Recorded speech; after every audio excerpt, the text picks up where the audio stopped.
Okay, so I'm okay, so ironically, I actually started this video saying that the reason why I was doing this video was to test my stream capabilities for tomorrow. Um, so I'm glad that I did this because this is the exact same problem I had last time, that the audio was not coming through here. Um, yeah, interesting. So tomorrow. All right. Well, I'm hoping that this does end up working out tomorrow. But I may not live stream. I might just have to like cut off the live stream and just record it. Because Google or YouTube made it difficult. So anyway, but in the meantime, I'm gonna make a 5-minute video here, just as a again. I need to do this as a test here, and then you should read this in preparation for tomorrow. So I'm actually looking at here is actually Craig Wright's thesis proposal to Northumbria University, titled "Payment Providers and Intermediaries as Defined in the Law of the Internet." This is actually his proposal, not the actual paper. The paper is online. You can actually see here, if I actually go to the properties of the Word document. So this was written in 2007, October of 2007. 8:26 a.m. was the last time it was modified. It was created in June of 2007, and the author here is Craig Wright. And I'm just going to cover a few things. Again, I literally just started this to make a test, or to test my software here, which you guys were very helpful in diagnosing a problem with, so thank you very much. And I am going to just cover like a couple paragraphs of this. So again, this was written in 2007. This is the proposal document. This isn't the actual paper. The actual paper is online, and it's titled "The Impact of Internet Intermediary Liability," I believe. It might be titled something different, but it is on ResearchGate. So anyway, okay, so he writes, "In the case of the public key encryption systems, proof that the signature verifies successfully with the signatory's public key should be sufficient if that public key can reliably be attributed to the signatory. In a limited value system such as micropayments, digital signatures would be able to provide much of the solution, but the cost of ensuring that intermediaries are covered against fraud and loss makes the use of micropayments infeasible in today's internet. The result of this is that commerce on the internet has come to rely nearly exclusively on payment intermediaries, with the associated costs and processing electronic payments. For the majority of day-to-day transactions, the system works well enough.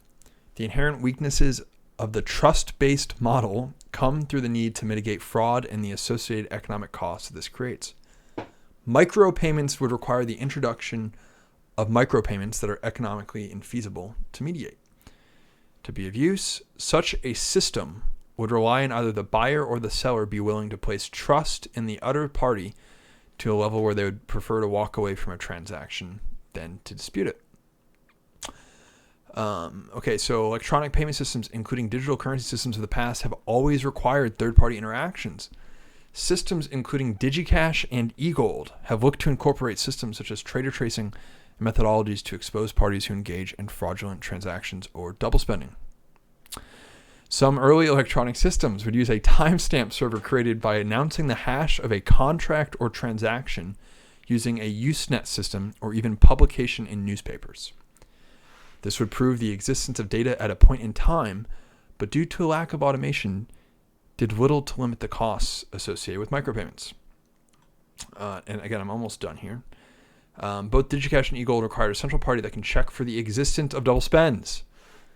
This trusted central authority, or mint, would validate transactions, ensuring that double spends did not occur, or, if they were to occur, would engage in activities such as trader tracing for the publishing of the malfeasance private key. Mint-based models such as DigiCash relied on banking systems that acted as payment intermediaries. These intermediaries would decide to act on the ordering of payments and implement fraud measures similar to that involved in credit card companies. This need for a trusted intermediary removes the capability of these systems to engage in very small transactions. And I'm going to keep going. I'm almost done here because again, I literally just created this to test the video. I will probably be deleting the video, but I will be covering this tomorrow with someone. Okay, so the last thing I'll mention here, just again, I'm just trying to reiterate that this is a document written in 2007 by Craig Wright. And it says, one more other thing I wanted to cover, which again, this will be covered tomorrow.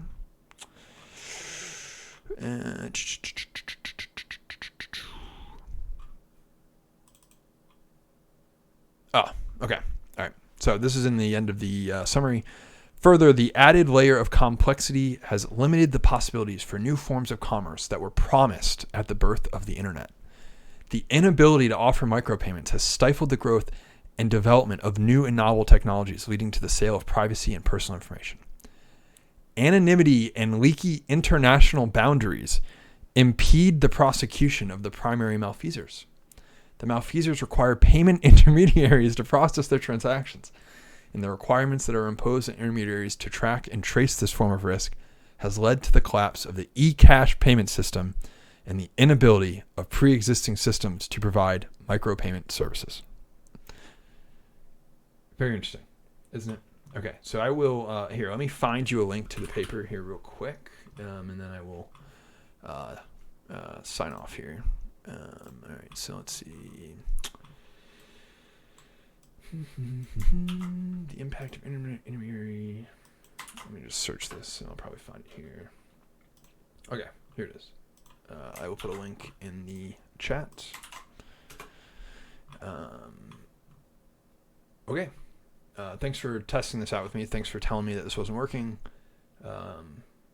And that's all I have. So,